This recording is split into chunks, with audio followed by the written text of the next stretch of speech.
हा, भारतातील महान स्त्रियांविषयी माहिती आणि त्याला नाव आपण दिलेलं आहे स्त्री शक्तीचा जागर. काय नाव दिलेलं आहे? स्त्री शक्तीचा जागर हे उपक्रमाचं नाव आहे. त्याच्या अंतर्गत आपण भारतातील महान स्त्रिया ज्या होऊन गेलेल्या आहेत आणि ज्या सध्या काही आहेत तर त्यांच्याविषयी आपण रोज एका महान स्त्रीविषयी माहिती घेणार आहोत. तर काल आपण राजमाता जिजाऊ यांच्याविषयी माहिती घेतली. आज आपण त्या महान स्त्रीविषयी माहिती घेणार आहोत जिच्यामुळे माझ्या या सगळ्या मुली, मी स्वतः आणि समाजात सर्व स्त्रिया ज्या कार्य करत आहेत अशा स्त्रीविषयी आपण माहिती जाणून घेणार आहोत. ती महान स्त्री कोण आहे? सावित्रीबाई फुले, ज्यांना सावित्री माई म्हणून उल्लेख केला जातो.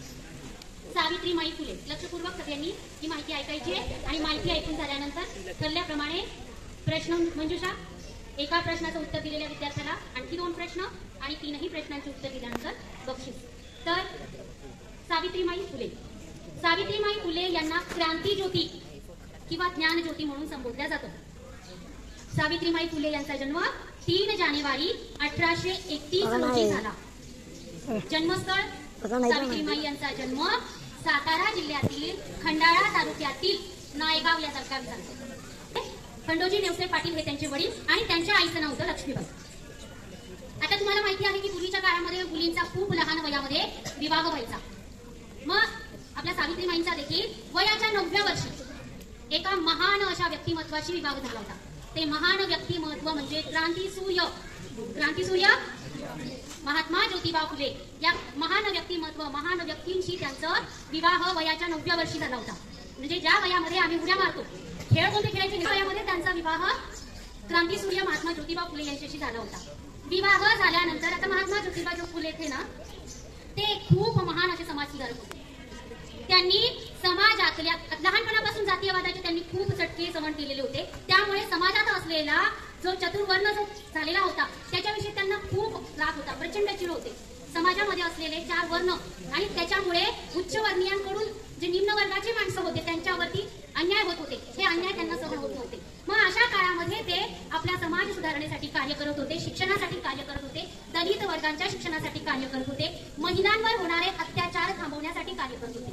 मग अशा वेळेला जर समाजामध्ये परिवर्तन करायचं असेल तर आपल्याला समाजामध्ये असणारे 2 घटक महत्वाचे, स्त्री आणि पुरुष, या दोघांमध्ये समानता असणं हे खूप गरजेचं आहे हे त्यांनी ओळखलं. जातीयवाद नष्ट करायचा आहे हे त्यांनी ओळखलं होतं. मग सगळ्यात पहिले आपल्याला त्यासाठी काय करावं लागेल तर स्त्री वर्गाला शिक्षित करावं लागेल हे त्यांनी ओळखलं आणि त्याच्यासाठी त्यांनी सुरुवात घरापासून केली. ज्या काळामध्ये स्त्रीला चूल आणि मूल या 2च गोष्टी करण्याची मुभा होती, तिला घराबाहेर जाण्याचं स्वातंत्र्य नव्हतं. मग अशा काळामध्ये स्त्रीला शिक्षण देणं हे खूप मोठं, अगदी आधीच्या वळणावरती चालल्यासारखं काम होतं आणि ते काम महात्मा फुले, ज्योतिबा फुले यांनी हाती घेतलं. मग हाती घेतल्यानंतर घरापासून सुरुवात करायची होती म्हणून त्यांनी सावित्रीबाईंना शिकवायला सुरुवात केली. शिकवणारा जरी शिकवायला तयार असला आणि शिक्षण देणारा तयार नसेल तर काही फायदा आहे का? आपण म्हणतो ना, म्हणजे उलट्या गादीवरती किती पाणी होतं तर ती गागर भरते का? नाही. मग अशा काळामध्ये जर सावित्रीबाईंनी शिक्षण घेण्याची जर प्रवृत्ती दाखवली नसती तर त्या शिक्षण घेऊ शकल्या असतं का? नाही. समाजात स्त्रीला शिक्षण दिलं जात नाही, मला शिकायचं नाही असं जर त्या म्हटल्या असतं तर त्यांना शिक्षण मिळालं असतं का? आणि त्यांना शिक्षण मिळालं नसतं तर मी पण इथे नसतील, तुम्ही पण इथे नसतं, हो की नाही? मग अशा वेळेला सावित्रीबाईंनी तयारी दर्शवली आणि शिक्षणाची श्री गणेशा त्यांनी घरात पाठीवरती सुरुवात केली. मग शिक्षण द्यायला सगळ्यात पहिले पुणे येथे, बघा पुणे येथे 1 जानेवारी 1848ला, म्हणजे वय किती? 48ला शिक्षण द्यायला सुरुवात केली. वयाच्या 9व्या वर्षी लग्न झालं. म्हणजे कालावधी किती जातोय बघा, अगदी 5 ते 7 वर्षाच्या कालावधीमध्ये त्यांनी शिक्षण घेतलं आणि लगेच शिक्षण द्यायला सुरुवात केली. म्हणजे वयाच्या 17व्या वर्षी त्यांनी पुणे येथे भिडेवाडा 1 जानेवारी 1848ला मुलींची पहिली शाळा काढली. या मुलींच्या शाळेमध्ये आता स्त्री शिक्षणाला मान्यताच नव्हती म्हणून शिक्षण देण्यासाठी फक्त 8 मुली त्या वर्गामध्ये होत्या आणि शिक्षण देण्यासाठी त्यांना कित्येक अडचणींना सामोरे जावं लागलं. आपण ऐकलंय की लोकांचं शेण, दगड या सगळ्या गोष्टी त्यांनी सहन केल्या आणि त्यांनी मुलींना शिक्षण द्यायला सुरुवात केली. एक खंबीर नेतृत्व त्यांच्या पाठीशी होतं.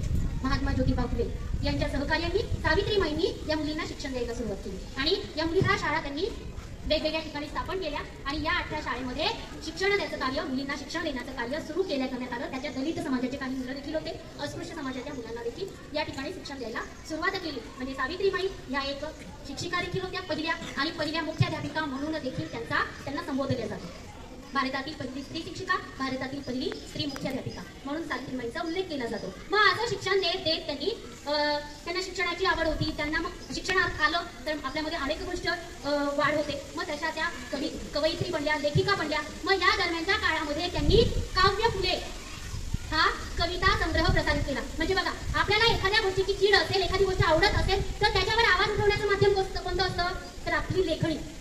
लेखणी हे इतकं प्रभावीरित्या जर आपण वापर केला तर आपले विचार आपण समाजापर्यंत पोहोचवू शकतो. आणि त्या काळामध्ये जे मवाळ म्हणजे आवडत नव्हते ते लोक काय करायचे, आपल्या लेखणीतून लोकांना प्रभावित करायचे. मग अशा काळामध्ये सावित्रीबाईंनी काव्य फुले हा कविता संग्रह प्रसारित केला, लिहिला. त्यानंतर त्यांनी सुबोध रत्नाकर हे ज्योतिबांच्या जीवनावर आधारित आहे ते पुस्तक त्यांनी लिहिलं. त्यानंतर सावित्रीबाईंची गाणी अशा प्रकारचे त्यांचे प्रकाशित केलेले संग्रह आहेत. सावित्रीबाईंनी ह्या सगळ्या गोष्टी करत समाजामध्ये परिवर्तन करण्याचा प्रयत्न केला होता. त्या काळामध्ये असलेल्या अनिष्ट प्रथा, केशवपण, विधवा विवाह, बालहत्या याच्यावर देखील त्यांनी कार्य केलं. हे कार्य करत असताना मला माहिती आहे की लहान मुलींचा विवाह खूप लवकर व्हायचा आणि मग त्यांच्यापैकी अगदी वयाने 20-25 वर्षाचा वयस्कर अशा पुरुषाशी लग्न झाल्यावर तो मरून जायचं लवकर. आणि मग अशी ही विधवा जिचा पती लवकर गेलेला आहे, मग अशा या विधवेचं केशवपण केलं जायचं. म्हणजे तिचे केस काढल्या जायचे, तिला विद्रूप केलं जायचं, जेणेकरून दुसऱ्या कोणी तिच्यामध्ये कुठल्या इच्छा ज्या असतात त्या सगळ्या नष्ट व्हाव्यात. ती स्वतः विद्रूप झाली तर तिच्यामध्ये सगळ्या इच्छा नष्ट होतील. अशी त्यावेळेची अनिष्ट प्रथा, ही प्रथा नष्ट करण्यासाठी, त्याचा अंत करण्यासाठी या दोन्ही दाम्पत्यांनी खूप महान असं कार्य केलेलं. आणि केशवपण बंद करण्यासाठी त्यांनी जे न्हावी समाज आहे की नाही त्यांचा बंद घडवून आणला. सत्याग्रह त्यांनी काही उठाव केले. मग अशा वेळेला आम्ही या स्त्रियांचा केशवपण करणार नाही अशा काहीतरी गोष्टी त्याच्यामध्ये घडल्या. त्याच्यानंतर या ज्या विधवा असायच्या त्यांना जे मुलं व्हायचे त्या मुलांमध्ये विषय आहे तर या मुलांची हत्या थांबवण्यासाठी त्यांनी बालहत्या प्रतिबंधक गृहाची स्थापना केली. त्याचप्रमाणे ज्या विधवा विवाह स्वतः म्हणजे स्वतःचा प्राण हे करायच्या, मग अशा वेळेला त्यांचा प्राण त्यांनी अर्पण करू नये किंवा आत्महत्या करू नये म्हणून त्यांनी विधवा विवाह किंवा विधवा पुनर्वसन केंद्राची त्यांनी ज्योतिराव फुले यांनी स्थापना केली. आणि सगळ्यात महत्वाचं म्हणजे सत्यशोधक समाजाची स्थापना. सावित्रीबाई ज्योतिराव फुले. बरोबर. दुसरा प्रश्न कधी आणि कोठे झाला? 3 जानेवारी 1831 जन्म झाला, सातारा जिल्ह्यातील नायगाव.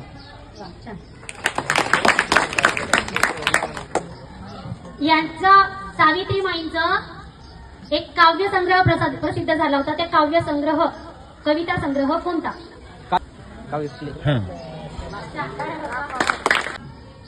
क्रांती सूर्य ज्योतिबा फुले. 3 जानेवारीला तो कोणता दिन म्हणून साजरा करतो? सांग ना. बालिका दिवस. छान झाला होता. निधन कोणत्या मृत्यू झाला? खूप छान. 1 जानेवारी 1848. बरोबर उत्तर. आणि तिसरा प्रश्न सपुरासाठी 18 शाळा झाल्या होत्या.